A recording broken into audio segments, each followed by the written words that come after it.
palavra do Senhor diz assim, na Nova Versão Internacional: passo agora a mostrar-lhes um caminho ainda mais excelente. Ainda que eu fale as línguas dos homens e dos anjos, se eu não tiver amor, serei como o sino que ressoa ou como o prato que retine. Ainda que eu tenha o dom de profecia e saiba todos os mistérios e todo o conhecimento, e tenha uma fé capaz de mover montanhas, se não tiver amor, nada serei. E ainda que eu dê aos pobres tudo o que eu possuo, e entregue o meu corpo para ser queimado, se não tiver amor, nada disso me valerá. Pai, estamos aqui, Senhor, nessa noite para compreender, meu Pai, a Tua palavra, para compreender, Senhor, as coisas espirituais, as quais o Senhor quer falar com a Tua igreja nessa noite. E eu peço, meu Pai, ao Senhor que o Teu Espírito, Ele possa, meu Deus, ter total liberdade, meu Pai, porque a casa é Tua, Senhor. Nós consagramos esse ambiente, consagramos esse momento, meu Pai, para a livre manifestação do Teu Espírito em nosso meio, porque cremos, meu Pai, que o nosso culto ele é realizado na presença do Teu Santo Espírito. E agora, meu Pai, pedimos que seja, meu Deus, revelado a nós o entendimento da Tua palavra, que o Senhor possa falar diretamente, meu Deus, aos corações dos que aqui estão nessa noite, em nome de Jesus. Amém.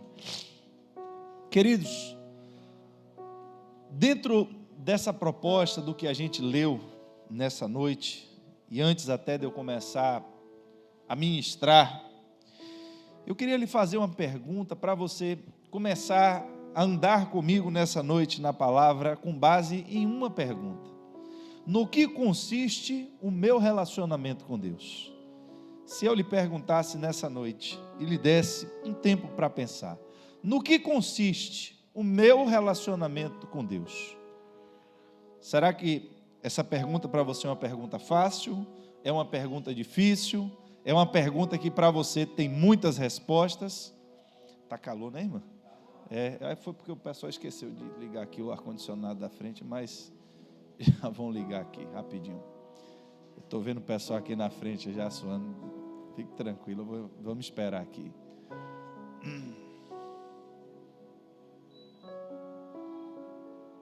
Ligou? Não. Pronto. Aí vai melhorar agora, meu irmão.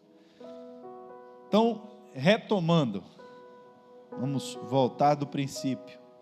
Se eu lhe perguntasse nessa noite, em que consiste o seu relacionamento com Deus, qual seria a sua resposta? Ou será que você teria mais de uma resposta? Ou algumas questões a serem pensadas antes de você chegar nesse ponto? Por que, pastor, o senhor está me fazendo essa pergunta então nessa noite?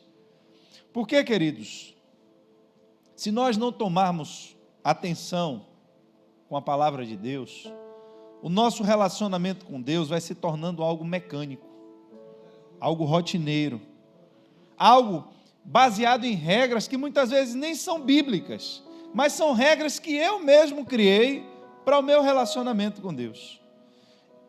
E quando o relacionamento ele se transforma em um cumprimento de regras, ele perde a sua essência e se torna um fardo, se torna um peso.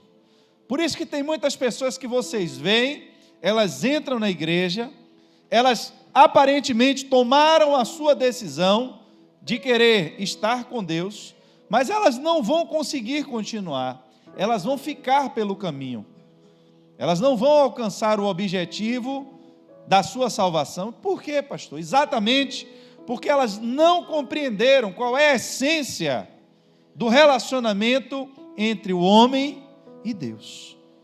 E nós ficamos especialistas em cobrar regras de relacionamentos, e não precisa essa cobrança, muitas vezes ela ser verbalizada. A nossa cobrança, muitas vezes, ela é visual, até a forma como você olha para alguém, já diz a sua reprovação sobre, muitas vezes, costumes, sobre formas. E eu coloco para mim, por exemplo, que para eu ser crente, eu tenho que estar na igreja pelo menos uma vez na semana. Para eu ser crente, eu tenho que não beber, eu tenho que não fumar. E eu vou criando, irmãos, uma série de não possos e uma série do que eu posso, como se nós estivéssemos servindo a Deus apenas para cumprir regras. E aqui eu quero trazer para vocês a visão de Paulo, porque tem textos na Bíblia que a gente sempre, quando alguém pergunta, né, sobre a Bíblia, e por que a Bíblia foi escrita pelos homens, não tem aquela conversa, né, sempre, por que é que eu tenho que acreditar na Bíblia? Bom, nós cristãos partimos do pressuposto de que toda a Escritura, ela foi inspirada por Deus, e que tudo que tem escrito nesse livro, para mim, é uma verdade indiscutível e inquestionável. Mas, embora assim seja, eu preciso entender que partes da Bíblia, ela foi escrita e foi transcrita, talvez, a melhor palavra seja essa, exatamente da forma como aconteceu e da forma como Deus, por exemplo, disse de forma primária. Vou explicar para você entender. Você vai ler, por exemplo, o Evangelho. Quando o escritor, o médico Lucas, ele vai escrever, ele vai dizer: olha, Teófilo, nós vamos escrever daquilo que vimos e daquilo que ouvimos. Então, tem horas que Lucas está escrevendo dizendo exatamente o que Jesus disse. Não é ele que pensou sobre aquilo. O Espírito não revelou nada a ele, mas o Espírito conduziu para que o que Jesus disse, e ali era o próprio Deus falando, através de Cristo, Deus e Cristo é a mesma coisa, Deus falou, alguém ouviu, e quando Lucas estava tomando nota, disse: olha, Jesus disse, eu sou o caminho, a verdade e a vida. Então não precisou ninguém pensar, ninguém entender, ninguém recebeu uma revelação. A nós chegou essa verdade da forma como Jesus disse. O que foi que Jesus disse? Eu sou o caminho, a verdade e a vida. Pronto, está aí. Você vai ler a história da criação do mundo, como foi que Deus fez o mundo. A Bíblia está escrita aqui agora por Moisés, algo que é antes de Moisés. A gente entende, a gente pressupõe que naqueles 40 dias que Moisés ficou no monte, Deus trouxe a ele todo esse entendimento para que ele escrevesse. Moisés não estava lá quando Deus disse: façamos o homem, mas foi o que Deus disse. Quando você vai para o final da Bíblia, que você chega no Evangelho, no livro de Apocalipse, João chega a ser tão taxativo, mostrando a fidelidade de como ele transcreveu aquilo que ele ouviu.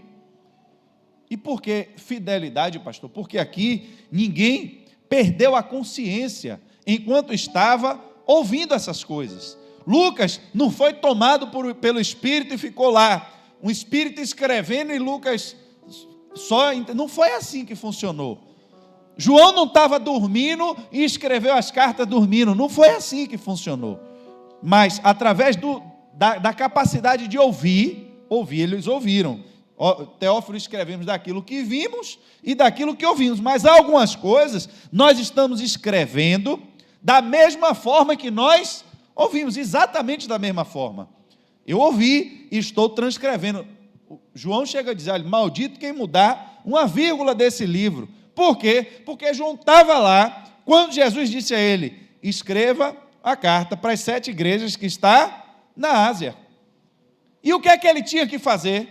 Ouvir e escrever.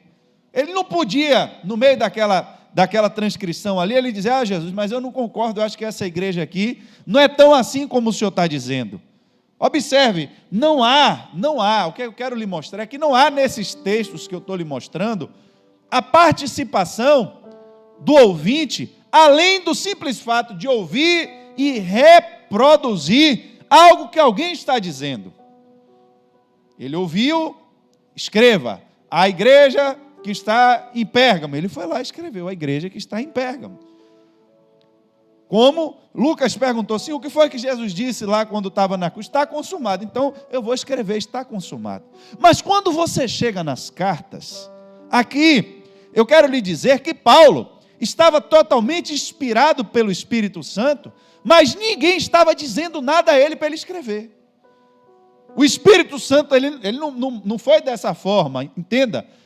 eu vou lhe dizer o que você vai escrever para a igreja de Corinto. E aí ele escreveu: Paulo, usado por Deus, ouvindo o Espírito de Deus, e comecei a reproduzir, a transcrever, me perdoe.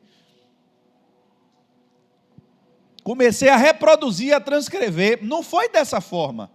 Agora, diante dos problemas que a igreja estava passando, Paulo, cheio do Espírito Santo, recebeu a orientação do Espírito Santo, mas dentro da sua própria capacidade de entendimento.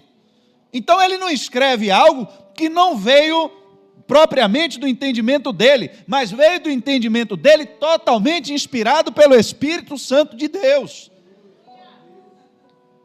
E isso para mim faz uma diferença grande, para mostrar que nós seguimos a Cristo, ouvimos o que Ele disse e tomamos decisões na nossa vida, essencialmente a respeito de coisas que Cristo falou, mas o Espírito Santo também nos dá capacidade de entendermos e reproduzirmos situações e tomar decisões na vida que são diretamente inspiradas pelo Espírito Santo de Deus. No caso de Moisés, Deus está falando com ele, é Deus que está falando, ele escreveu. No caso de João, o Espírito chega para João e diz: olha, escreva, e ele escreve, ele só reproduziu. Mas no processo de Paulo escrevendo uma carta, é como se o Espírito com ele estivesse trazendo entendimento. Então ele não escreve algo que não estava já na mente dele, simplesmente porque ele ouviu de uma fonte externa. Todos os outros casos, a fonte emissora do que foi escrito era externa. Paulo aqui, ele ouve o que o Espírito diz a ele, já dentro do seu próprio entendimento. E por que, pastor, isso é importante? Porque Paulo está escrevendo à igreja de Corinto, e se você for fazer uma retrospecção, você vai ver que ele está falando sobre muitas coisas, até um ponto que ele começa a falar de algo que para nós é muito importante. Ele começa a falar dos dons espirituais, começa a falar de poder e glória, começa a falar de mover espiritual, começa a falar de coisas grandes, começa a falar do corpo, começa a falar de como há uma diversidade inteira de dons. Mas entenda, aí eu quero lhe colocar e quero que você entenda, Paulo, no meio dessa criação, criando e escrevendo isso, junto com o Espírito Santo, guiando ele para escrever, mas não que ele não tivesse compreensão do que ele está dizendo, mas ele já botando para fora aquilo que ele já tinha sido ministrado por dentro e com o Espírito Santo de Deus. A carta, ela tem essa força maior, dessa impressão, porque aqui ele vai falar exatamente como ele falava. Ele vai imprimir nesse texto a impressão do que ele viu, a impressão do que ele ouviu enquanto esteve naquela igreja, e ele vai citar isso algumas vezes. Eu estou escrevendo porque eu estou sabendo aí o que está acontecendo, mas a direção que ele vai passando já é a direção e o pensamento de um ser humano cheio do Espírito Santo de Deus. E é por isso que o Espírito também permitiu que essa carta servisse para nós de base e de texto, embora tenha sido escrita por Paulo, mas que tivesse a mesma força para nós do que o texto que foi dito pelo próprio Cristo.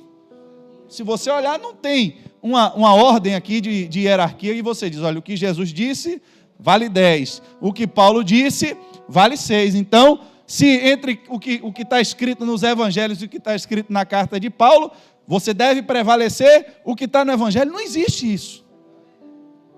Embora tenha sido Paulo que escreveu. Mas ele escreveu totalmente possuído pelo Espírito, sem que o Espírito Santo lhe roubasse a consciência e capacidade de compreensão daquilo que ele estava escrevendo. Ele não estava só reproduzindo algo que alguém estava ditando para ele, mas algo estava sendo gerado por ele, e sobre a influência do Espírito Santo de Deus. E quando ele começa a entrar, irmãos, nesse assunto, ele começa a falar, e aí eu volto para o início da pregação para você entender. Ele começa a falar que o trabalho vai bem, ele começa a falar que Deus está se movendo, ele começa a falar que a igreja está crescendo em variedades de dons, que a igreja, que todo mundo está buscando poder, que todo mundo está orando, que todo mundo está jejuando, que todo mundo está querendo fazer coisas grandes, mas eu senti aqui quando ele para. Eu senti quando ele para. E se você olhar, há uma pausa de fato no capítulo 13, porque no capítulo 14 ele vai voltar a falar de novo de dons, mas é como se ele dissesse: calma. Isso é uma carta escrita, irmãos. Isso era uma carta escrita. Ele não estava simplesmente vivendo o momento dessa carta em alguns minutos. Eu acredito que ele não sentou assim e disse: eu vou escrever agora aqui uma carta para a igreja de Corinto. E escreveu 16 capítulos.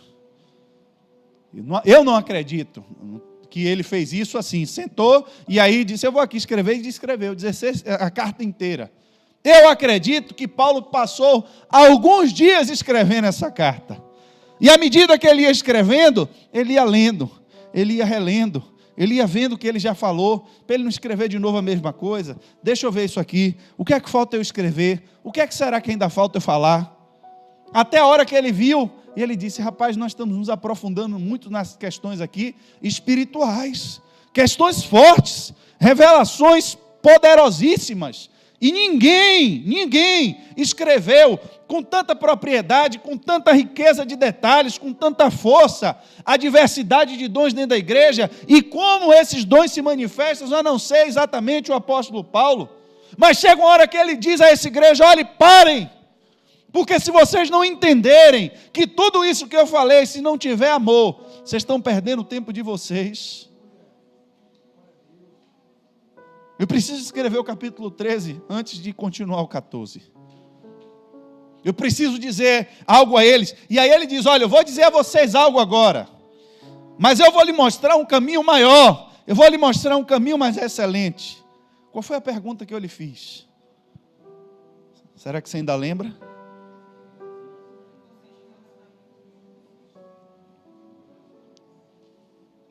Porque a maioria das vezes nós ouvimos muitas pregações. Quando passamos pelaquela porta, a gente não lembra de metade do que foi ministrado. E olha que só tem 14 minutos que eu lhe fiz uma pergunta. Será que se eu continuasse a pregação toda até o fim, você ainda ia lembrar o que eu lhe perguntei? Mas eu não quero que você perca o foco. No que consiste o seu relacionamento com Deus? Porque Paulo está escrevendo, irmãos, aqui, não é para pessoas que estavam procurando um nível de conhecimento a respeito das coisas espirituais tão somente sem propósito. Paulo não estava escrevendo para um grupo de teólogos que estavam procurando escrever e fazer uma tese de mestrado e uma tese de doutorado a respeito das coisas cristãs. Porque muitas vezes eu tenho visto, é uma verborragia dentro das igrejas, de pessoas querendo pregar mais difícil do que outras e querendo compreender texto, querendo compreender coisas que estão escritas aqui, apenas para dizer que tem conhecimento a mais, apenas para filosofar mais. É bênção o conhecimento? É, mas sem propósito não serve para nada. É por isso que a carta tem um endereço. A carta não foi para a Universidade de Harvard, a carta não foi endereçada para a UFBA, a carta não foi endereçada para teólogos, mas a carta foi endereçada para aqueles que querem ser a igreja de Cristo Jesus. Tem um endereço essa carta. Vocês querem crescer? Queremos, sim, senhor. Queremos ser cheios do Espírito Santo? Querem. Mas calma, eu tenho que mostrar uma coisa a vocês antes de eu continuar o trabalho. Eu preciso mostrar a vocês que ainda que vocês recebam dons espirituais, ainda que vocês estejam manifestando de forma grandiosa e poderosa as coisas de Deus, se vocês não tiverem amor, não significa que esses dons vão parar, não significa que vocês vão deixar de manifestar, mas vai ser inútil todo o trabalho de vocês, porque sem amor não serve de nada. No que consiste o meu relacionamento com Deus? Ainda que eu fale a língua dos homens, dos anjos, se eu não tiver amor, eu sou como um instrumento que é tocado por alguém, faz o seu barulho, atinge o seu propósito, mas não há mérito no próprio instrumento pelo barulho que ele faz, porque ele só está fazendo um barulho porque alguém tocou ele, mas você não olha para o instrumento e diz: olha que instrumento que tira um som bonito. Você pode pegar o instrumento de melhor qualidade, Mas se você colocar na mão de um músico ruim, ele não vai conseguir fazer nada com aquilo. Você pode ser um instrumento bom, mas o mesmo instrumento que é bom na mão de Deus, ele também é excelente na mão de Satanás. A questão não é ser o instrumento, a questão é a quem eu estou servindo e com qual propósito eu estou servindo. Porque eu posso estar achando que eu estou servindo a Deus dentro da igreja, mas eu posso estar sendo exatamente instrumento de Satanás, dentro da mesma igreja. E o que é que vai diferenciar uma coisa da outra, pastor? É exatamente o amor. É exatamente compreender qual é o propósito do meu relacionamento com Deus.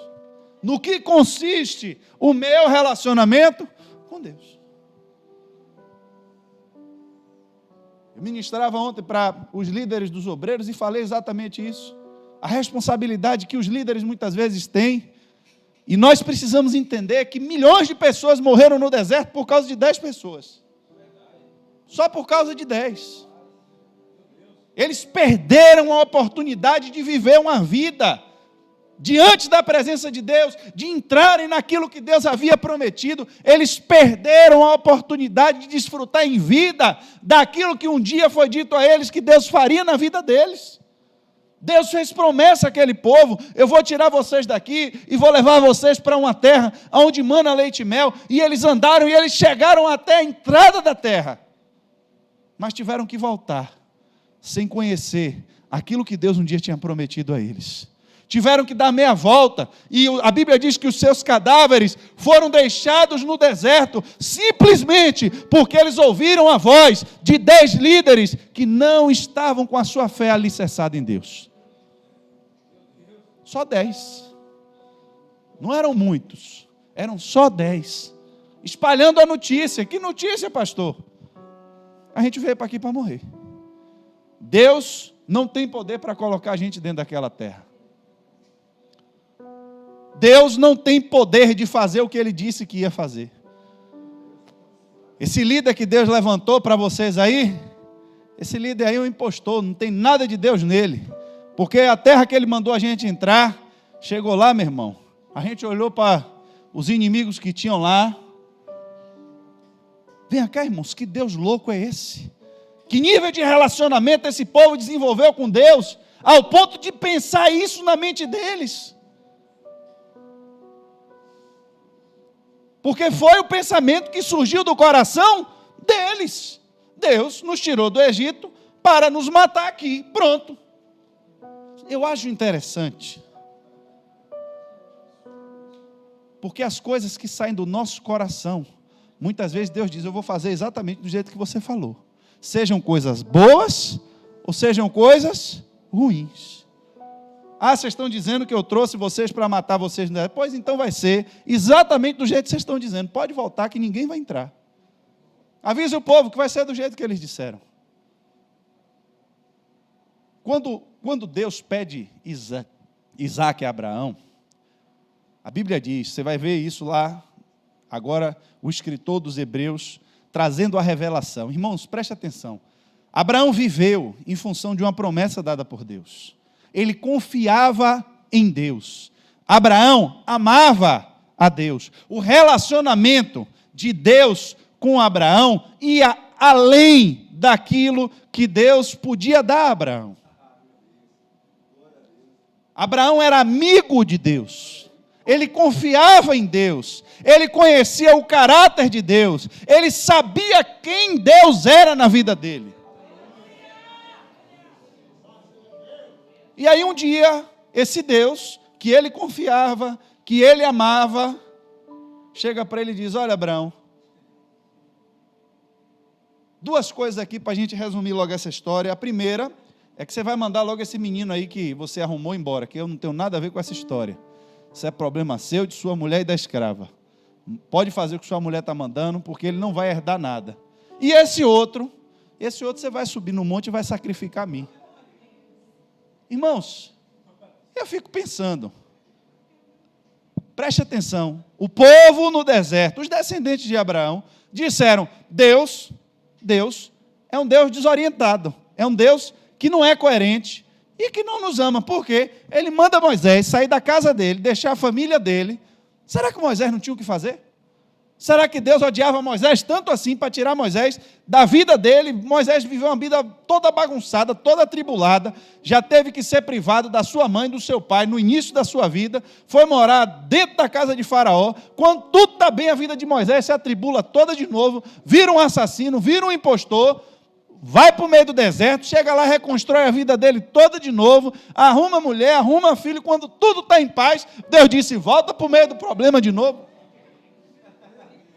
para ir atrás de um povo. Será que Deus matou tanta gente no Egito, porque morreu o exército do Faraó todo no meio do mar, mais o tanto de gente que morreu daquelas pragas que aconteceu no Egito, só para ter o prazer de tirar o povo de dentro do Egito, para matar o povo no deserto? A gente julga as pessoas e a gente acha que o pensamento deles é louco quando a gente não está vivendo a crise do problema. Mas quando o problema é com a gente, irmão, eu um dia só precisei sentir uma dor na barriga aqui, parecendo que era uma crise de vesícula, para eu me jogar no chão e dizer que Deus não existia e que eu não queria mais ser crente. Só durou acho que uns 10 minutos também a crise, mas é verdade. Dor não é brincadeira não, irmãos. Eu descobri que eu não gosto de dor. Eu falei à minha mulher: eu vou fazer qualquer cirurgia, agora, se tiver anestesia, pode fazer a cirurgia que for, pode me abrir, tirar tudo, botar tudo no lugar de novo. Agora, irmão, um negócio que não é de Deus é curativo. Porque o médico lhe dá um negócio de anestesia que você não sente nada, e aí você vai lá e lhe opera, lhe corta todo, e você sai parecendo um judinha de algodão, todo arrumado. Mas depois, cadê o médico com aquela anestesia na hora de fazer curativo, irmão? E aquela gás escola na ferida, e aí tem que puxar de novo. Cadê o médico para lhe ajudar? Eu já blasfemei contra umas 10 enfermeiras que fez uns curativos errados. O último do dedo aqui, eu tive que voltar no hospital e disse ao médico: eu disse, o senhor pode até fazer o que o senhor quiser com o dedo, agora bota uma anestesia nesse negócio, que eu já tenho 2 horas tentando tirar esse curativo aqui e não consigo. A carne entranhou no meio da gases, e para puxar teve que abrir a ferida toda de novo. Eu disse: rapaz, curativo não é de Deus não. Alguém tem que inventar um curativo novo aí, que esses que fazem em mim, acho que não sei se é só comigo que acontece isso, mas eu não dou sorte com curativo não. Irmãos, quando Abraão é desafiado agora por Deus, e Deus diz a ele: agora eu quero o seu filho. No livro de Gênesis você não vai ver nada. Você vai ver Abraão saiu prontamente, firmemente, confiante, pegou Isaac e levou para cima do monte. Aí a gente pensa: rapaz, Abraão era macho mesmo, viu? Cara, meu irmão, que Deus pede o filho dele, e ele bota nas costas, sai levando o menino, para matar o menino, rapaz. Mas vem cá, Hebreus vai dizer agora o que foi que Abraão pensou. O que foi que ele pensou? Abraão pensou, disse: rapaz, é o seguinte, Deus disse que ia fazer de minha descendência uma grande nação. Eu já estou velho. O outro menino, ele disse que não serve, que só serve esse. E agora esse mesmo Deus manda eu sacrificar esse menino. Aquele pensamento, quando veio na mente de Abraão, a resposta, irmãos, não veio de Deus. Não veio de Deus. A resposta veio dele. Olha que interessante, é por isso que Abraão é chamado de pai, porque quem gerou o pensamento foi ele. Não foi Deus, foi ele. E o que foi que ele pensou a respeito de Deus? Qual foi a certeza que ele teve a respeito de Deus? Ele disse: já sei o que vai acontecer. Eu vou levar o menino, vou sacrificar o menino, e Deus vai fazer o menino ressuscitar dos mortos. E aí eu volto com meu filho para casa. Pronto, Deus, está valendo. Agora eu vou. Foi por isso que ele foi, irmãos. Abraão não foi porque ele não amava Isaac, não. Ele não foi matar o filho dele porque ele era miserável, ou porque era esse homem todo que estava disposto a subir e matar o filho só porque Deus mandou. Não foi só por obediência que ele matou Isaac. Ele matou Isaac porque ele teve fé que Deus era capaz de trazer o menino de volta dos mortos. E embora Deus não tenha permitido que ele fizesse isso, a Bíblia diz que no mundo do Espírito foi assim que aconteceu. Porque Deus recebeu o sacrifício de Abraão de Isaque, devolvendo Isaque a ele dos mortos. A Bíblia diz que pela fé aconteceu exatamente do jeito que ele disse, mas na prática Deus diz, meu irmão, para encurtar o trabalho aqui, você não tem que matar, eu tenho que ressuscitar, já valeu, pode levar seu menino de volta. E foi assim, irmãos. Mas por que ele fez? Porque não foi um peso para Abraão sacrificar o seu filho? Porque ele não foi a pior destruição da sua vida, cumprir a vontade de Deus? Porque ele conhecia o Deus que ele servia. Ele sabia qual era o nível de relacionamento que ele tinha com o seu Deus. Ele sabia que o Deus dele não era um Deus miserável. Ele sabia que o Deus dele não era um Deus que tira você do Egito para fazer você morrer no deserto. Não é um Deus que fez ele esperar uma promessa durante tantos anos para dar um filho e agora dizer, agora chegou a hora de matar a promessa que eu lhe dei. Embora Deus não disse nada a ele do que ia acontecer. Da onde foi que teve que surgir esse pensamento? Do coração dele, pela fé. Conhece Deus? Você conhece o seu Deus? Conheço. Então Deus está lhe pedindo agora o seu filho. Não dá para ser crente mais não. Por quê? Porque Deus pediu agora o que eu mais amo. Chegou a hora de eu desistir da caminhada. Por quê? Porque o meu coração não está em Deus, o meu coração está agora no menino. E quando eu não conheço o Deus que eu sirvo e não entendo o propósito de Deus, eu não estou disposto a abrir mão daquilo que de fato está dentro do meu coração. O que foi que Paulo disse?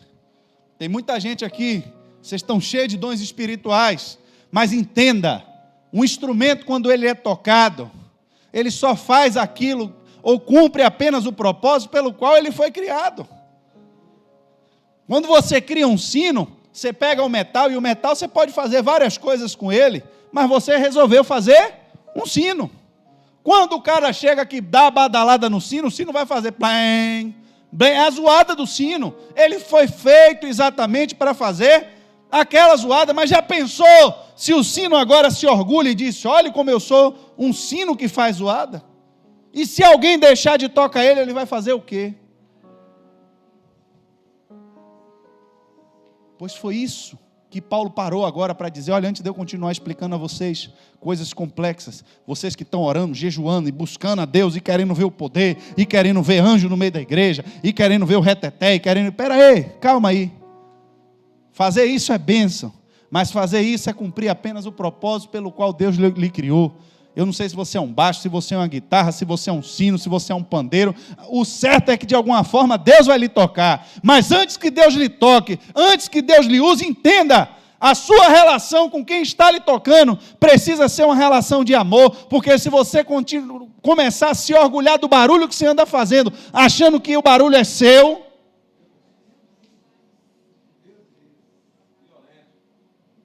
mas o som não sai de mim, pastor? Sai. Mas se a mão não puxar a corda para dar o badalo, irmão, não vai para lugar nenhum. Vai ser como um sino que ressoa, ou como um prato que retine. O que é isso? Falar de coisas espirituais, apenas repetindo aquilo que o Espírito Santo mandou você falar, é apenas ser usado como um instrumento, que se não tiver propósito, se não tiver relacionamento, de nada adianta. Eu estou escrevendo uma carta, eu tenho que mandar isso para essa igreja, talvez eu não veja mais eles, mas eu não posso falar para eles de dons espirituais, sem que eles entendam essas coisas.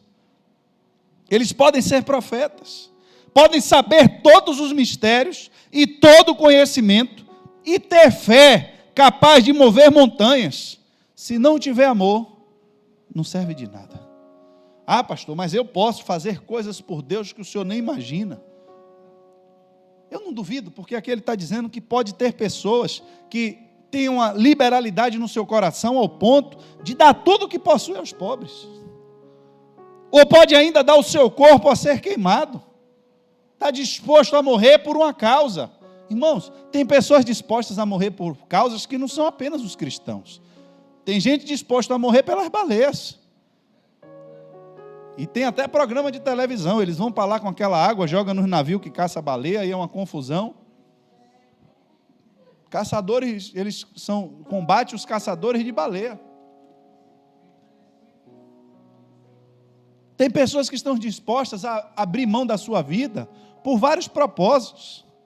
E, inclusive, a propósitos dentro da igreja, ou dentro do relacionamento eclesiástico, que pode não estar fundado nesse princípio elementar. Nós podemos ser alcançados, irmãos, por um evangelho que fala apenas para a gente da justiça de Deus. E é preciso que a gente compreenda que de fato esse Deus vai ter que mandar pessoas que Ele ama para o inferno. Mas Ele vai ter que fazer isso. Porque parte do seu amor também envolve a sua justiça. E Deus vai mandar pessoas que amam de fato sim para o inferno. Por quê? Porque Ele deu toda a oportunidade a essas pessoas de não irem para lá. Mas Ele não vai tirar delas o direito, se elas quiserem ir para lá. Mas a questão é, você não vai para o céu, ou vai ter um relacionamento com Deus, apenas porque você tem medo de ir para o inferno. Em que consiste o relacionamento do homem com Deus? A base e o princípio do relacionamento do homem com Deus começa em Cristo Jesus. E o que é Cristo Jesus, pastor? É você compreender primeiro o amor de Deus, para você nunca duvidar do quanto Deus lhe ama. Por mais que o inimigo queira lhe mostrar o contrário, por mais que o inimigo queira lhe mostrar que você é um Zé Ninguém, que você não presta, que seu pai não lhe ama, que sua mãe não gosta de você, que a sociedade lhe rejeita, irmãos, isso é o que acontece no mundo, mas você precisa entender que o amor de Deus, ainda que eu passasse toda noite aqui tentando lhe explicar, eu não conseguiria, porque se Paulo, João e Pedro, ninguém conseguiu explicar esse tal amor de Deus, que amou o mundo dessa tal maneira, com esse amor eterno. Você acha que eu conseguiria lhe explicar isso?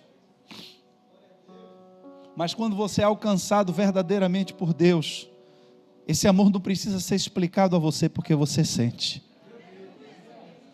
Esse amor vem a você por revelação, e é isso que lhe atrai. Um dia alguém chega para você e lhe diz: ó, o quanto Deus lhe ama, porque você estava sujo, você estava preso nos seus vícios, você estava preso nos seus pecados, e esse Deus que ia lhe condenar, para não lhe mandar para o inferno, Ele lhe morreu naquela cruz no seu lugar. Imediatamente nós largamos tudo. Nós, assim como aquele filho pródigo, quando se lembra do amor do pai, largamos a nossa vida suja e corremos pelo pai, e às vezes nós ainda dizemos: olhe quanta coisa eu larguei para estar na igreja. Você quer comparar a sujeira do porco que você vivia com a vida que você vive hoje? Mas se talvez a sua vida hoje ela não está ainda nesse nível, é preciso saber se de fato você não já se esqueceu de onde você veio. Porque é sobre isso que eu quero falar nessa noite. Porque nós somos impactados e recebemos o amor de Deus, mas se nós não tomarmos cuidado, o nosso relacionamento com Deus vai se transformando em um livro de regras. Nós nos esquecemos que precisamos e necessitamos urgentemente alimentarmos esse vínculo com Deus. Por quê, pastor? Porque ainda que você seja o papa dos dons espirituais, ainda que você seja a pessoa que chama mais atenção em filantropia na igreja, porque você está disposto a dar todos os seus bens para os pobres, ainda que você seja o crente mais radical, que está disposto a morrer queimado porque entra nas vielas, entra nas baixadas, e não tem medo de traficante, não tem medo de tiro, não tem medo de nada, ainda que você faça tudo isso, se o seu relacionamento com Deus não for baseado em amor, você está perdendo o seu tempo.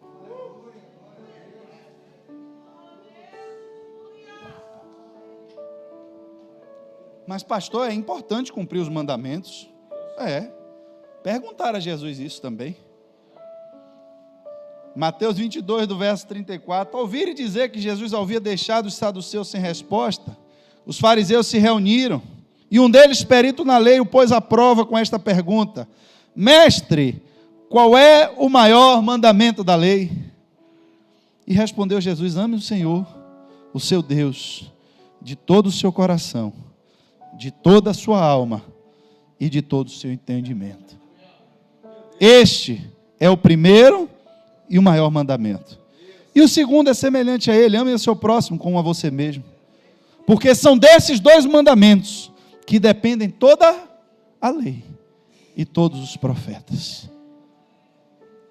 Por que é que eu não me misturo com o pecado e por que é que eu luto contra o pecado? Não é porque eu tenho que vencer o pecado para ser salvo, mas é porque eu entendo que o pecado agride aquele que criou a regra e disse o que é pecado.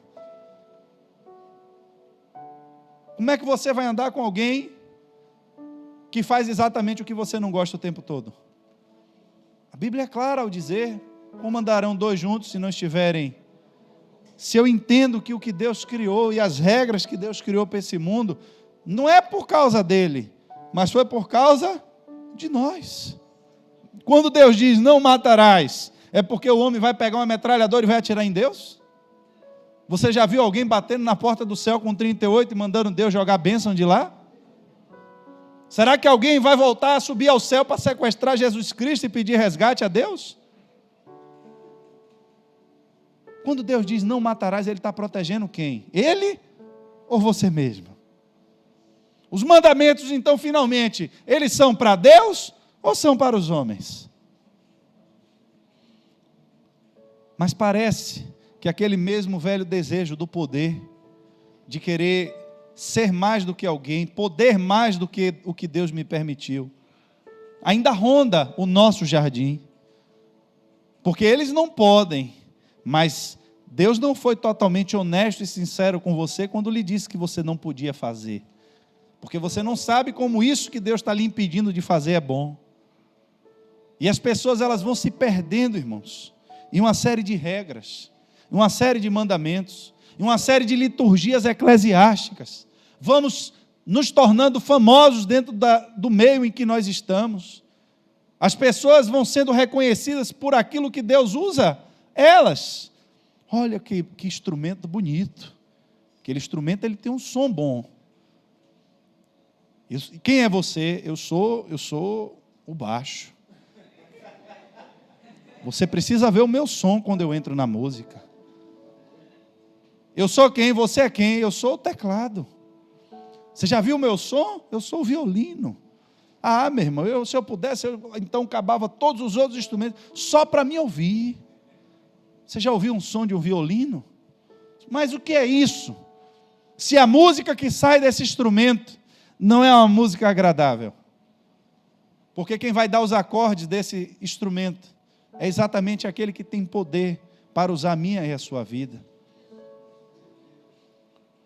Em Provérbios, capítulo 23, verso 26, a Bíblia diz assim: filho meu, me dê o seu coração, mantenha os seus olhos em meus caminhos. Olha que comparação aqui. Me dê o seu coração, mas mantenha os olhos em meus caminhos. Porque ele fala, irmãos, exatamente na necessidade que nós temos de manter os nossos olhos em algo. Porque significa que eu e você, no meio da nossa caminhada, podemos ter distrações, e de vez em quando alguém tem que vir nos lembrar, efetivamente, qual é o propósito do meu relacionamento com Deus. Alguém tem que me lembrar no que consiste efetivamente o meu relacionamento com Deus. Porque senão eu vou tirando os olhos do caminho, eu vou me distraindo na minha passagem, e vou achando que porque eu não fumei um cigarro, e eu vou acreditando que porque eu não tomei um copo de cerveja, vou acreditando que porque eu não botei uma roupa curta, vou acreditando porque eu bati o meu ponto aqui na igreja, como se a igreja fosse uma empresa, que você tem cartão de ponto para chegar aqui e dizer, olha, eu vim hoje. Está vendo, Deus? Repreenda Satanás, não deixa ele mexer no que eu tenho, porque eu vim hoje para a igreja. A Bíblia diz do rigor que os judeus tinham na época de Cristo, irmãos, com o dízimo e oferta. Por que eles tinham aquele rigor inteiro? O cara estava em casa, nasceu um pé de coentro, ele contava quantas folhas o coentro deu, para pegar a 10ª parte das folhas e trazer para a casa do Senhor. Tinha uma goiabeira no fundo da casa, ele contava quantas goiabas deu, que a gente hoje nem liga para isso, né? a gente relaxou com isso. E eu não estou dizendo aqui para ninguém contar, não, em nome de Jesus. Mas é como se você plantasse uma bananeira no fundo da sua casa, na hora que nascesse as bananas, você ia contar quantas deu. Porque eles morriam de medo de perder a bênção de Deus sobre a vida deles. Eles não estavam no mundo, não. Eles não estavam vivendo, olha a oração deles. Senhor, muito obrigado, porque eu não sou igual a esse publicano aqui, ó, pecador. Eu jejuo, oro, dou o dízimo, olha o dízimo lá, estava lá. Se lembre de mim, viu, quando o senhor for fazer suas contas aí em cima, porque eu estou cumprindo as minhas regras. Aí Jesus diz, você está vendo aquele ali? Se nós fôssemos julgar aqueles dois, quem para a gente ali Deus ia abençoar? De verdade, irmão, de verdade. O cara está aqui, estava ontem no paredão, todo atribulado, cheirou pó, se prostituiu, mas veio de noite para a casa de Deus, entrou aqui, bateu no peito e disse, Senhor, eu sei que eu estava fazendo a coisa errada. Eu sei que isso agride o Senhor. Eu sei que não foi para isso que o Senhor me criou. Eu vivi tudo errado. Mas quero que o Senhor me perdoe, é só isso que eu tenho a dizer ao Senhor, não tenho mais nada para dizer. E o outro está batendo no peito dizendo, ó, precisa ver, meu irmão, meu som, paz, estou jejuando, já perdi até 15 quilos aqui no jejum, meu joelho já está com as potocas pretas aqui, ó, de oração, faz questão de andar ainda com o joelho mostrando para todo mundo a bola, não estou dizendo aqui que não é para ninguém jejuar e orar, não, eu quero que você entenda. Essa pessoa ela não estava se apresentando diante dos homens, ela estava se apresentando diante de Deus.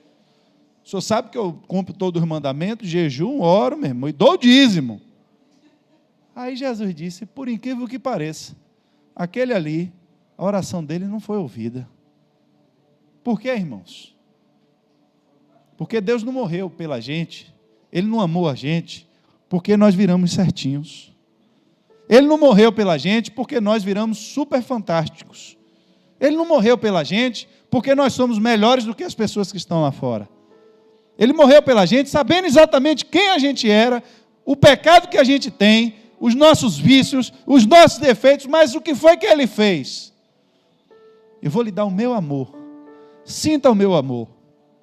E se você quiser permanecer nele, você tem que agora andar comigo. Mas, Senhor, eu tenho muitas riquezas no meu coração. Eu até cumpro as regras, estou disposto a obedecer os mandamentos. Porque isso eu já faço desde a minha mocidade, eu sei. Mas eu agora quero o seu coração. E você não vai conseguir me seguir se tiver mais coisa no seu coração.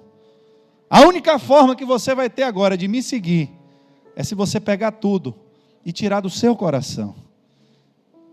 E como é que eu tiro Jesus do coração? Vá, venda tudo, transforme em dinheiro. Espera aí, tem um segredo aqui. Tem um segredo aqui. Eu faço esse exemplo sempre porque eu sei que dá certo. Se alguém bate na sua porta e lhe pede uma camisa, você vai no seu guarda-roupa, pega uma camisa e dá. Verdade ou mentira? Se aqui hoje na igreja, eu aqui o pastor, batesse na sua porta, fui eu que bati lá, ô irmão, eu estou com uma pessoa que eu encontrei ali na rua, preciso levar para o culto, você me dá uma camisa para eu levar para essa pessoa?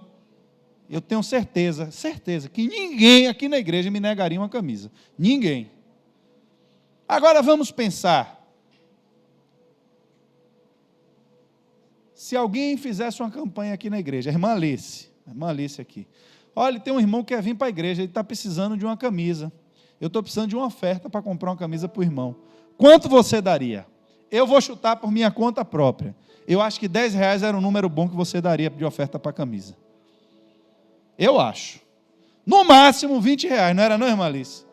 No máximo 20 para comprar a camisa do irmão, no máximo, eu acredito que mais do que isso seriam poucas pessoas, não estou falando mal de ninguém, né, irmão, só estou lhe mostrando como a gente pensa, eu estou falando por mim mesmo, se a senhora me pedisse uma oferta aí, eu vou usar meu exemplo, pastor, eu estou precisando de uma oferta aí para comprar uma camisa para o irmão, toma aqui minha irmã, R$10, tome 20, eu daria esse valor, sem problema nenhum para comprar a camisa, mas se a irmã Alice me pedisse uma camisa, eu daria a ela uma camisa que custou R$100, ou mais, Mas eu daria a camisa, porque já está lá no meu guarda-roupa. Porque quando a gente vai dar um objeto, para a gente aquilo só representa exatamente o objeto. Para você, perdeu a essência do valor. Por quê? Porque uma camisa para você é só mais uma camisa. E se eu tenho 10 camisas, eu posso dar uma. Mas vem cá, essa camisa não custou R$100? Bom, custou quando eu comprei, mas agora eu só estou me desfazendo da camisa. Eu já nem gostava mais dela mesmo. Mas quando você vai vender a camisa, que você vai transformar a camisa em dinheiro, o dinheiro vai revelar agora o que está no seu coração. Porque existem coisas que estão na sua mão, mas tem coisas que estão no seu coração. Uma coisa é você estar com a camisa, a roupa que você está vestido hoje aí, que pode custar R$100. A outra coisa é se você tiver com os R$100 na mão. Se for 2 notas de 50, então, eu acho que dá R$50 já está de bom tamanho para comprar uma camisa. Por quê? Porque os outros 50, quando eu passar ali, eu já vou comprar um cachorro quente, vou comprar, né? Já vai pensando no que eu posso fazer com os outros 50. Quando Jesus disse ao jovem rico, ele não disse, vá, pegue os seus bens e dê aos pobres. Por quê? Porque se fosse só para dar os bens, era só mais uma fazenda, era só mais uma casa. Mas quantos sonhos será que não tinha no coração daquele jovem? Você acha que ele estava satisfeito com o que ele tinha? Eu acho muito difícil. A gente nunca está satisfeito com nada que a gente tem. Ele já tinha muito, mas ainda devia querer mais. Então vá, meu filho, venda tudo. Quando você tiver com uma bolada de dinheiro na mão, seu coração vai dizer agora o que é que você quer. Aí agora, quando você revelar o que está no seu coração, aí você agora dá aos pobres, para abrir uma vaguinha no seu coração, para poder você me seguir.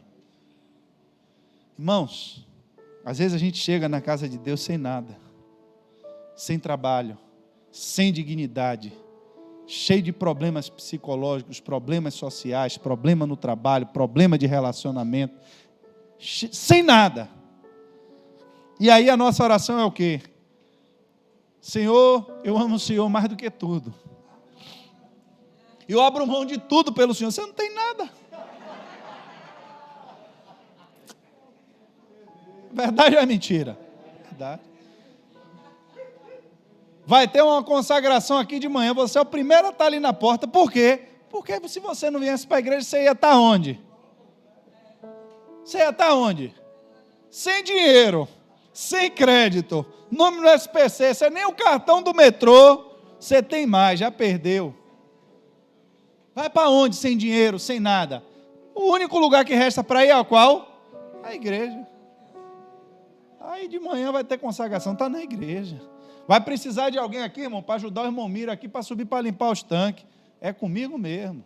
Olha, vai ter um almoço aqui das mulheres, a gente precisa de alguém, é a primeira que chega aqui. Só que Deus, irmãos, começa a abençoar. Começa a prosperar, lhe dá uma família. Você conhece um varão, conhece a varoa. Aí já começa a trabalhar para casa própria. Já começa a ser promovido no trabalho. Mas vamos voltar 10 anos atrás, quem era você? Criatura de Deus. Você tinha o quê? Vinha andando de sandália aí pela rua, pisando na lama, chegava na igreja com o pé preto, ia para dentro do banheiro lavar o pé escondido para não ajoelhar aqui, todo mundo vê o pé preto. Agora você chega de táxi na porta da igreja.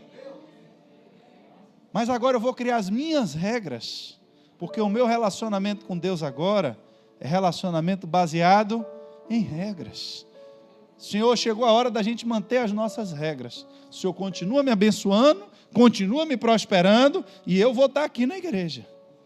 Mas quem está aqui na igreja? Você ou o seu corpo? A pergunta é, quando você sai de sua casa para vir para a casa de Deus, isso lhe dá efetivamente prazer? Porque quando você vem para aqui, você não vem encontrar comigo. Quando você vem para aqui, você não vem encontrar com o ministério de louvor. Ao meu ver, você vem para aqui para ter um encontro com a presença de Deus. Para manifestar no meio do culto e receber a manifestação do que o Espírito de Deus vai fazer através de você e através dos seus irmãos. No que consiste esse seu relacionamento com Deus? Eu tenho que ir para a igreja pelo menos uma vez na semana. E estou crente, firme, cheio do poder, porque eu estou indo uma vez na semana. Começa a esfriar quando eu estou indo 2 vezes no mês. Quem criou essa regra, irmãos? Quem foi que lhe disse que vir para a igreja é o sinal de que você está sendo crente ou não? Então quer dizer que se o governo mandar fechar a igreja, então você vai para o inferno, porque não tem mais igreja para você ir. A pergunta é como é que está o seu relacionamento individual com Deus. Aquilo que você propôs no seu próprio coração, o seu chamado, aquilo que Deus lhe chamou para fazer, você está fazendo como? Por obrigação? E não entenda, irmãos, que por obrigação é coisa mal feita, não. Mas é coisa feita sem amor, é diferente. Tem pessoas que são extremamente responsáveis naquilo que fazem, mas não é por amor. Por que é que você é um bom profissional no seu trabalho? Porque você é responsável, você é disciplinado, você chega no horário, você não falta. Mas, irmãos, quando você sai da empresa, se a empresa vai pegar fogo ou não, é problema da empresa, você não tem nada a ver com isso. Você não vai para casa e fica pensando, pô, como é que eu posso produzir mais, para a empresa melhorar mais? Como é que eu posso ser um melhor funcionário para a minha empresa, para meu patrão ganhar mais? Eu duvido. Você quer chegar na empresa e você quer ser tratado com respeito, assim como você trata profissionalmente no seu trabalho. Você chega na hora e sai na hora, mas você também quer que seu contra-cheque chegue certinho, do jeito que você trabalhou, e na data certa, com o seu FGTS depositado. Você quer que essa relação contratual seja feita da mesma forma como você tem se portado como funcionário. Por quê? Porque não tem amor naquela relação. Ali não é uma questão de amor. Ali é uma questão de obrigação. E tem pessoas que são exímias cumpridoras de obrigação. Mas vamos falar do trabalho da mãe com um bebê pequeno? Ela marca na noite quantas vezes eu vou acordar para alimentar essa criança. Então, a babá você contrata, a babá ela tem um horário para permanecer ali naquela casa. Ela vai chegar às 7 da manhã e vai sair às 5 da tarde. Se quando ela sair, o bebê estava doente, estava com febre, irmãos, não é responsabilidade dela. Na hora que termina o trabalho dela, ela vai para entregar para a mãe e vai dizer, olha mãe, está com febre, já deu remédio na hora, mas eu estou indo-me embora, porque já acabou a minha obrigação. Não quer dizer que ela foi negligente durante o horário que ela esteve trabalhando. Não quer dizer que ela maltratou a criança durante o horário que ela estava trabalhando. Mas quer dizer que na hora que ela botou o pé fora daquela casa e foi embora, o trabalho dela acabou. Você trabalha na sua empresa, você não está aqui agora pensando se o vigilante que está na portaria do trabalho tem um lanche para comer. Você está pensando nisso de verdade? Será que tem alguém aqui pensando que o vigilante vai pegar amanhã um ônibus cheio para ir, se a empresa, alguém está lá e vai assaltar a empresa? Você não está pensando nisso. A não ser que você seja o dono da empresa. Isso, irmãos, é o que faz a diferença. É o amor. O que eu faço para Deus, a forma como eu lido no meu relacionamento com Deus, é para mostrar a Deus que eu estou cumprindo com as minhas obrigações? Ou é porque eu de repente e de verdade fui tocado pelo amor de Deus? Compreendi como Ele me amou, como Ele me ama, como Ele tem cuidado da minha vida, como Ele tem cuidado da minha família. E o que é que eu posso fazer em troca? Nada. Ainda que eu fizesse tudo, ainda seria nada. E o que é o máximo que eu posso fazer? Dar a Ele o meu coração. De verdade, amar Ele acima de todas as coisas. Mas isso precisa ser uma verdade de verdade, irmãos. Isso não é uma utopia evangélica. Isso não é uma utopia de crente. É você estar falando de poder espiritual de uma igreja que atingiu um nível de maturidade, um nível de derramamento, um nível de recebimento, da amplitude máxima que uma igreja pode manifestar, de poder e de manifestação sobrenatural de Deus. E alguém está escrevendo para essa igreja e dizer, ei, não dá para continuar. Para eu não formar profetas profissionais. Não dá para continuar escrevendo para eu não formar músicos profissionais. Não dá para continuar escrevendo para eu não ter aqui falastrões espirituais profissionais. Que tudo que eles estão se importando é com as suas carreiras evangélicas, com a sua reputação no mercado gospel. com a oferta efetiva que eles vão receber em cada igreja que eles vão ministrar.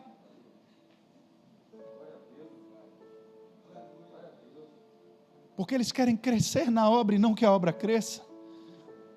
Porque eles querem que o nome dele esteja estampado nos outdoors, porque a glória que é minha, eles estão querendo tomar para eles. Em que consiste o nosso relacionamento com Deus? Eu estou cumprindo as minhas regras, Senhor.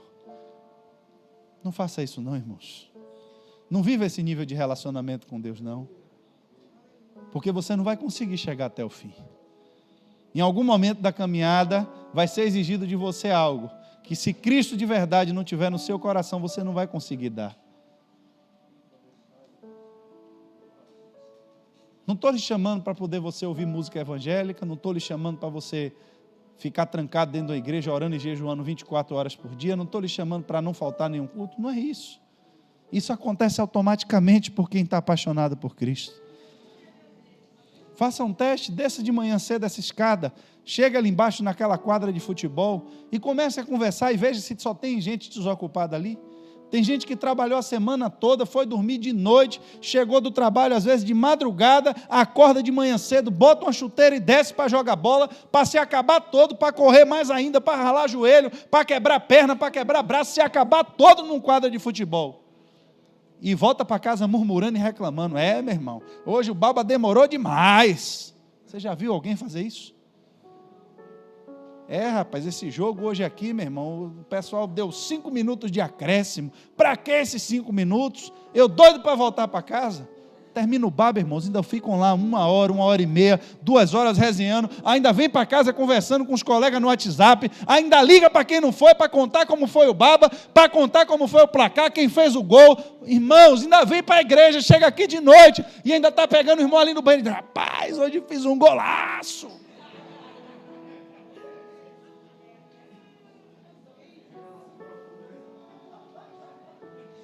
Precisa ninguém lhe acordar de manhã cedo para você jogar bola. Ninguém. E a bola aqui, irmãos, entenda qualquer coisa que lhe dá prazer. Não precisa ninguém lhe acordar para fazer o que você gosta. Não precisa ninguém estar cobrando sua presença. Não precisa ninguém estar lhe obrigando a fazer aquilo que você ama. Se o seu relacionamento com Deus está se tornando um fardo pesado, se vir para a igreja está se tornando um cansaço para você, se qualquer coisa, quando se fala em trabalho na igreja, é algo que já lhe trava e diz: ei, rapaz, hoje é meu dia de estar servindo a Deus. Eu nunca vi, irmão, nenhum colega meu me ligar e dizer: ei, rapaz, a gente marcou essa pescaria amanhã, eu vou pagar para alguém no meu lugar. Será que não tem ninguém aí não que quer a minha vaga? É o contrário. É gente ligando e perguntando: velho, se alguém desistir aí, bota meu nome aí amanhã. É assim ou não é, Val? É assim mesmo, olha lá. Val está ligado ali com o meu movimento. Às vezes tem 6 nomes na lista e já tem 3, 4, 5 de reserva. Porque todo mundo está querendo fazer aquilo porque dá prazer, irmãos. Ninguém liga para o colega e diz: meu irmão, vai pescar hoje no meu lugar, que hoje eu estou cansado, hoje eu estou quebrado. É cansado mesmo que eu quero estar lá. Será que o alívio que Jesus disse: vinde a mim todos que estáis cansados e eu vos aliviarei, será que quando eu estou cansado, de fato, eu tenho achado esse alívio na presença dele? Ou o cansaço é que tem me impedido de chegar até ele? É como aquela dicotomia: você está em pecado, não toma ceia, mas vem cá, se a ceia é o símbolo do perdão do pecado, se você é o sangue de Cristo, o corpo de Cristo, que purifica de todo pecado, aí você está em pecado, não toma ceia, termina, estou carimbando sua passagem para você ir para o inferno. Então é para tomar ceia em pecado, pastor? Não! É para você se arrepender e tomar ceia, criatura.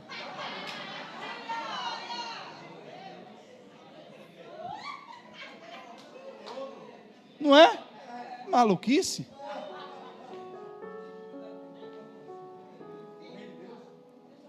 É para fazer o quê? Se eu estou cansado, é para eu ficar em casa? Fica em casa para você ver, você vai ficar mais cansado ainda. Não conheço um que disse que estava cansado e não veio para a igreja, que você chegou de noite lá e ele estava pulando, a não ser que cheirou cocaína escondido. Aí acontece. Estava esperando o pai e a mãe sair: estou quebrado, não vou de nada. Aí deu uns pau lá na massa, aí você chegou, botou Bob Marley Altão, está varrendo a casa toda, lavando tudo, está doidão em casa. Aí pode acontecer, mas tirando isso, não conheço um, irmão. Está cansado, não veio para a igreja, você vai chegar em casa, vai estar pior ainda do que estava. O que é que eu preciso entender com essa palavra de hoje? Apocalipse 12, verso 10. Aqui, irmãos, não é mais Paulo chegando ao entendimento com o Espírito de Deus. Aqui é João dizendo o que ele ouviu. E se João está dizendo que ele ouviu, é porque essa voz veio de uma fonte que não foi humana. Ouviu uma forte voz dos céus que dizia, Apocalipse 12, 10, agora veio a salvação, o poder e o reino do nosso Deus, e a autoridade do seu Cristo, pois foi lançado fora o acusador dos nossos irmãos, que os acusa diante do nosso Deus, de dia e de noite. Eles venceram porque cumpriram todos os mandamentos, oraram e jejuaram e foram crentes exímios. Não? Eu pensei que era só a minha Bíblia que estava escrito isso. Então eles venceram Satanás, porque eles foram grandes profetas, foram grandes ministros da palavra e tiveram muitas atribuições no reino de Deus. Não é isso também? Tem certeza que na sua Bíblia não está escrito isso? Mas para vencer Satanás não é em jejum, e oração, e batalha, não é assim que a gente aprendeu? Não tem que pegar a cabeça do cão e pisar, não é assim, né? No reteté. E por que foi que eles venceram então? Pela palavra, pelo sangue do Cordeiro. Porque eles aceitaram Jesus como Salvador. Aceitaram a graça de Deus, sabendo que não tinha nada que eles pudessem fazer para merecer. Mas que um Deus, manifestou o seu amor em favor deles de tal maneira que deu seu Filho, para que todo aquele que nele crê, mas aceitaram o sangue de Jesus Cristo. Então eles receberam o sangue de Jesus Cristo. A palavra do testemunho que deram, a vida deles em conformidade com a fé que eles tiveram. É a fé movida pelas suas obras. Não obras para manifestar uma fé que não existe, mas é as obras que já foram produzidas pela fé. É o testemunho que eles deram. E tem um segredo no final. E porque eles não amaram a própria vida diante da morte. Não foi em qualquer tempo que eles tiveram que manifestar isso, irmãos. A nossa caminhada com Cristo, eu costumo dizer, não é uma corrida de 100 metros rasos. Não é um desafio que eu vou perguntar aqui a vocês. Quem quer ser crente e o que você disser aqui agora está decidido e está valendo. Não é correr para ver quem chega primeiro daqui até o Max. E quem chegar primeiro está salvo. Eu acho que se fosse assim seria muito mais fácil. Mas a questão é que quando nós dizemos que entendemos o que Deus fez por nós na cruz, quando dizemos que de verdade foi revelado a nós, pelo Espírito Santo de Deus, o amor de Deus, e que esse amor nos constrangeu, nos mostrou os nossos pecados, mas também nos mostrou o perdão, entendemos que essa vida para nós ela já não faz mais sentido, e entendemos agora que estamos caminhando para morar com Cristo no céu, e que essa comunhão diária é uma maratona, que vai ter dias que você não vai estar com vontade de correr, mas mesmo assim você vai precisar continuar correndo, que nem todo dia, irmãos, vai ser o melhor dia para você fazer algo para Deus, que vai ter dias que você vai ter que renunciar a algumas coisas, que vão ter dias que vão ser totalmente inoportunos para você estar fazendo as coisas para Deus, mas são exatamente esses dias que vão provar se você estava servindo a Deus apenas por conveniência ou por amor, porque dar a Deus o que não lhe custa nada, qual é o valor que isso tem? Eu ouvi de um líder, um testemunho, ele estava liderando um ministério de evangelismo, e uma irmã, era aniversário dela, ela estava em Barra do Jacuípe, em Guarajuba, me perdoe, saiu de Guarajuba, veio para Salvador, participou do evangelismo, pagou o pedágio de novo, e voltou para Guarajuba para estar com a sua família, para honrar o compromisso que ela tinha feito no ministério de evangelismo. Não foi o compromisso que ela fez com o líder, não foi o compromisso que ela fez com a igreja, foi o compromisso que ela fez. E ele me falando de pessoas que às vezes moravam do lado da igreja e ligavam para ele dizer: olha, hoje eu não vou não, porque hoje é aniversário de uma prima minha de 2º grau que está aqui em casa e a gente está reunido aqui, eu não vou poder ir. O que é que essa pessoa está dizendo, irmãos? O compromisso que eu assumi com Deus é para o dia que eu estiver em casa sem fazer nada. No dia que eu não tiver o que fazer, aí eu vou fazer alguma coisa para Deus. No dia que eu estiver desocupado, no dia que... É assim que funciona? Será que é esse o compromisso que Deus quer com você? Eu não vou roubar no dia que eu tiver tudo, no dia que eu não precisar. Mas o não matarás é exatamente no dia que você estiver com ódio. É no dia que você quiser pegar alguém, cortar o pescoço, é nesse dia que o mandamento está diante de sua frente. Não matarás. O mandamento que diz: orem pelos que vos perseguem, é exatamente quando alguém estiver lhe perseguindo. Não é quando tudo estiver bem na sua vida.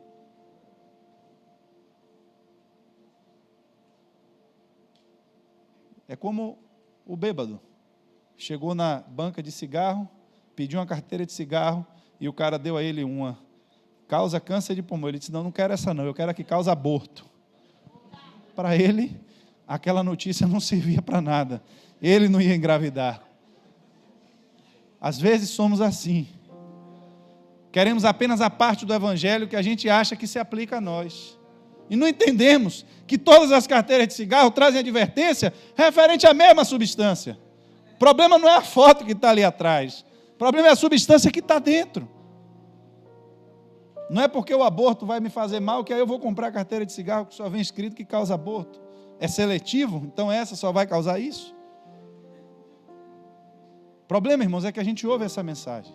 E às vezes a Bíblia diz que temos coisas de valor que está na nossa casa, coisas que já recebemos e que não estão brilhando mais, porque deixamos perdidas, como aquela dracma que se perdeu. Na nossa comunhão com Cristo, a dracma, há quem diga que a noiva recebia essas dracmas quando ela se casava como presente do seu marido. E ela guardava aquelas dracmas como símbolo da sua aliança. E uma daquelas dracmas se perdeu. Mas não estava no mundo. Estava dentro de casa. Mas por que perdeu? Porque já tinha tempo que não usava. Já tinha tempo que não era vista. Já tinha tempo que não se limpava. E às vezes o nosso relacionamento com Deus vai ficando assim. Vai ficando em função de uma atividade que nós fazemos. Em função de um barulho que nós fazemos como um instrumento. Porque nós perdemos a essência. E aquilo que ardia de fato o nosso coração no princípio, quando nós conhecemos a Deus. Que nós queríamos já que Deus viesse hoje para a gente já subir com Ele, porque o mundo já não nos pertencia mais. Mas de repente Deus começou a nos dar coisas. Começou a nos abençoar. E agora a obra de Deus vai ficando em último lugar. E ainda achamos que fazemos grande sacrifício por estar na igreja. É um grande sacrifício porque eu venho servir a Deus. E já saio de casa murmurando: hoje é meu dia. Hoje sou eu que vou tocar. Hoje sou eu que vou abrir a porta. Meu irmão, hoje sou eu que vou pregar. Eu estou falando a vocês, irmão, porque o diabo direto tenta me roubar nisso. Direto. Aí, hoje, meu irmão, você podia pegar o carro, podia ir para não sei aonde, podia fazer. Eu disse: sim. E se eu não tivesse Deus, eu ia fazer o quê? Será que eu ia ter carro? Será que eu ia ter saúde? Será que eu ia estar vivo? Podia ser que eu não tivesse nada do que eu acho que eu tenho. O que é que tem que estar em primeiro lugar na minha vida? Meu compromisso com Deus. Por quê? Porque é regra, pastor? Porque é um peso para o Senhor? Não. Porque eu amo fazer isso. Ontem, o pessoal dos obreiros, a irmã Ana, estava brincando comigo: pastor, como é que o senhor vem operado para a igreja? Eu disse: venho. E venho 10 vezes. Eu vou ter audiência amanhã, eu não vou ter que fazer audiência do mesmo jeito? Se para o trabalho eu faço, para Deus eu ainda venho com mais prazer ainda, irmãos. Porque o trabalho eu sei quanto eu vou ganhar e é o salário justo pelo que eu faço. E Deus, quando eu faço o trabalho dele com amor, a recompensa dele vem com amor também. E Ele me dá muito mais do que eu mereço, muito mais do que eu preciso. Eu preciso que você, fique de pé, nós estamos encerrando o culto. Mas eu quero que você saia daqui nessa noite com esse entendimento.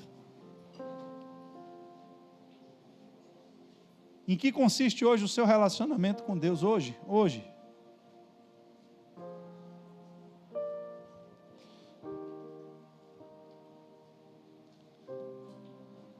Tem uma música que diz que quer voltar ao princípio, fazer as primeiras obras. Eu não quero que você faça isso. Eu quero que você entenda que Deus tem obras maiores para você. Quando Deus restaura Elias, Ele não diz: agora Elias, volte para a caverna e volte de novo a fazer o que você estava fazendo. Não, eu tenho coisas grandes agora para você fazer. Depois do renovo você vai ungir profeta, agora você vai ungir rei. Vou lhe levar a um nível diferente.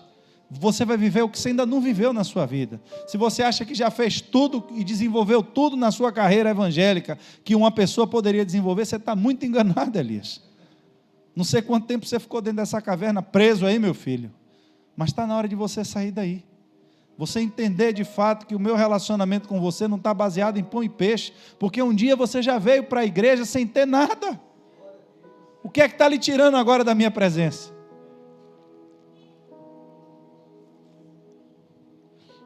Me mate, Senhor.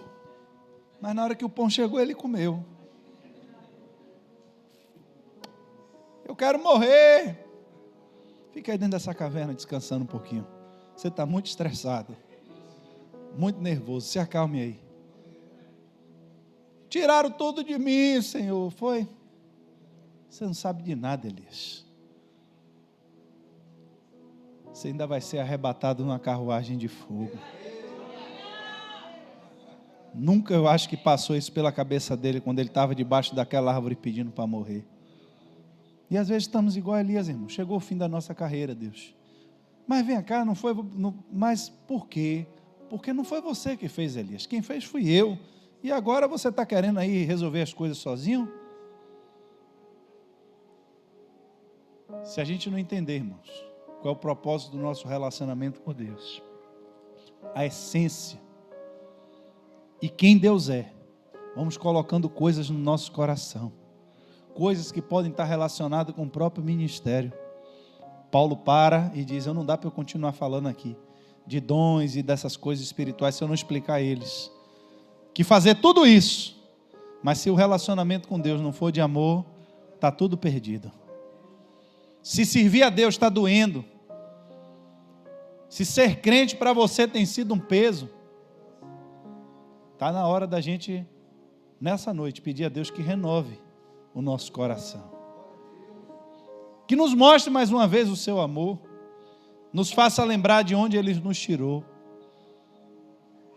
porque quando a gente não tinha nada, a gente não tinha opção de não vir para o culto porque ia passear. Que quando a gente estava duro, que não tinha dinheiro para botar gasolina, não tinha opção de dizer que não vinha para a igreja, porque ia passar um final de semana no resort. Não tinha, irmãos. Mas agora que Deus nos abençoou, a obra de Deus ficou em segundo plano. Em primeiro lugar está o meu reino. Em primeiro lugar está a minha vontade. Em primeiro lugar está as minhas finanças. Em primeiro lugar está o meu trabalho. Em primeiro lugar está a minha responsabilidade. Então eu entendo que eu não preciso mais de Deus cuidando de mim. Eu só preciso da bênção dele. Para quê? Para que o diabo não atrapalhe o meu plano. Eu só quero que ele segure o diabo, porque o resto eu resolvo. Não é esse nível de confiança que Deus quer da gente. Não é esse nível de confiança que você canta quando diz que ainda que a figueira não floresça e por aí vai, outras coisas mais, ainda assim me alegrarei. Não é isso que a gente anda cantando, mas é isso que a gente anda vivendo. Mexa em tudo, mas não mexa no meu dinheiro. Quem está no seu coração, é Deus ou o seu dinheiro?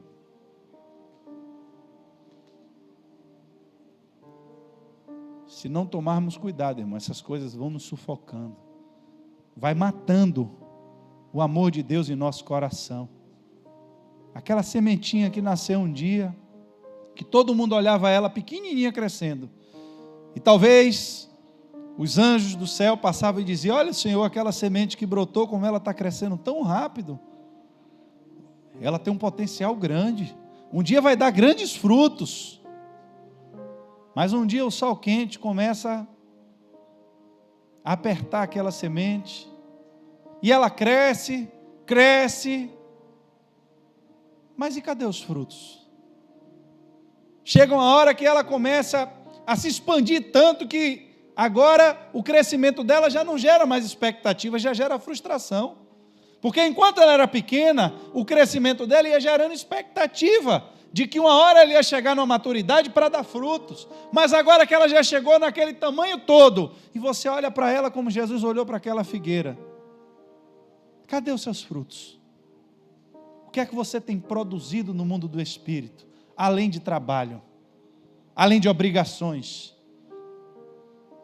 Qual foi a última vez que alguém chegou para você e lhe disse: meu irmão, muito obrigado por ser usado por Deus para me abençoar? Qual foi a última vez que alguém pôde testificar a seu respeito de que uma palavra que você liberou, de que uma forma como você se manifestou a alguém, uma oferta que você deu na vida de alguém, irmãos? Tem um dom, que a Bíblia diz que é o dom de ser liberal. Você olhar uma pessoa, você chegar para aquela pessoa e dizer: olha, meu irmão, Deus tocou no meu coração para lhe dar uma oferta. E aquela pessoa lhe procurar depois, ele dizer: olha, meu irmão, muito obrigado pelaquela oferta que você me deu. Qual foi a última vez que alguém se sentiu amado por Deus através da sua vida? Não é trabalho, irmãos. Não é cansaço. Não é sacrifício que vai agradar a Deus. Mas eu estou disposto, pastor, a dar o meu corpo em sacrifício. Alguém já se antecipou na sua frente e disse que isso não vale nada. Mas Deus sabe o sacrifício que eu faço para estar aqui. Deus sabe o sacrifício que Ele fez para estar pendurado naquela cruz.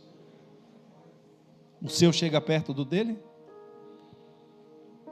O seu sacrifício chega perto do que Deus fez para chegar até você?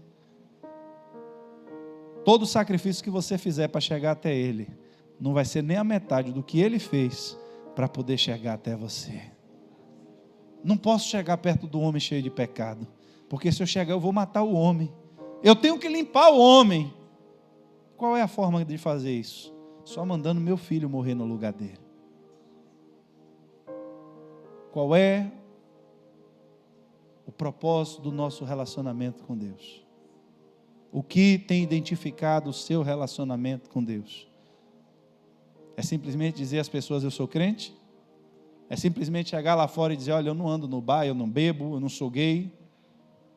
Enfim, qualquer outra coisa dessas aí que as pessoas rotulam e acham que isso é dizer que você é de Deus, porque você não faz essas coisas. Porque Jesus disse: olha, se fosse no tempo de hoje, Jesus ia dizer: os homossexuais, as prostitutas, os bêbados, os drogados estão entrando no céu na frente de vocês, que são estudiosos da Bíblia. Não foi eu que falei isso, está lá na Bíblia, foi Jesus. Esses aí que vocês estão dizendo, que são os indignos, são os vagabundos, que são os drogados, pois esses aí, os adúlteros, os prostitutos, os ladrões, estão entrando no céu, na frente de vocês que estudam a Bíblia, que se julgam tão religiosos. Por quê? Porque quem deve muito, ama muito. Mas quem teve pouco pecado perdoado, ama pouco. Você está vendo, Simão? Entrei na sua casa. Essa mulher que você diz que é prostituta, que não deveria estar tocando em mim, a demonstração de amor dela agora é que ela está lavando meus pés, com as lágrimas dela, enxugando com o cabelo. Você tinha coragem de fazer isso, Simão, que ela está fazendo? Como dono da casa? Como alguém importante que você se julga ser? Você teria coragem de se jogar aqui aos meus pés e enxugar os meus pés com o seu cabelo, ou você se tornou grande demais, importante demais para se humilhar desse jeito na minha presença?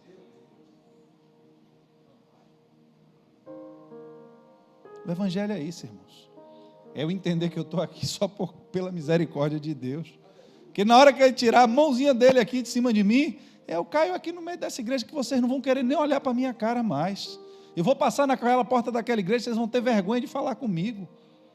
Vocês que hoje estão olhando para mim, vocês, cada um de vocês, só precisa que eu tropece, só precisa que Deus tire a graça dele e eu cometa qualquer escândalo e um pecado, que cada um de vocês fizeram isso com Jesus, por que não vão fazer comigo?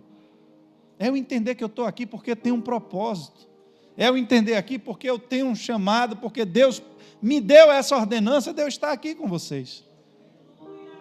Não são vocês que me colocam aqui, quem me coloca aqui é Deus, para trazer uma palavra para vocês, até o dia que Ele quiser. E no dia que Ele não quiser, não são também vocês que vão me segurar aqui. Porque a minha compreensão espiritual é essa.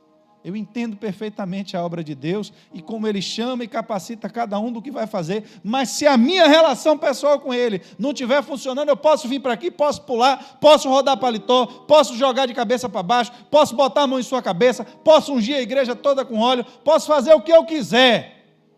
Não vai ter fruto, vai ter zoada, vai ter movimento, mas ninguém vai ser tocado verdadeiramente pela palavra de Deus.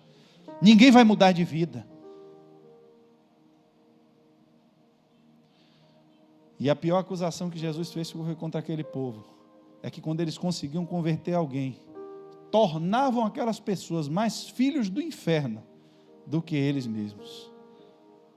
Não são pessoas que estão entrando na igreja porque entenderam a verdade do Evangelho e amaram a Deus.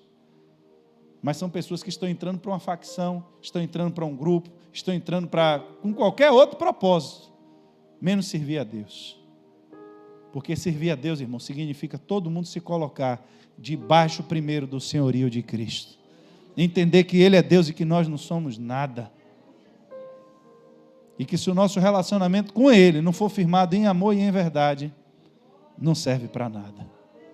Por mais que você manifeste todos os dons, por mais que você fale a língua dos homens e a língua dos anjos, por mais que você dê todos os seus bens aos pobres, e ainda você esteja disposto a dar o seu corpo para ser queimado, se a motivação de tudo isso não for porque você ama a Deus, e de fato é esse amor que lhe move, é melhor você não fazer nada disso, porque você só está perdendo o seu tempo.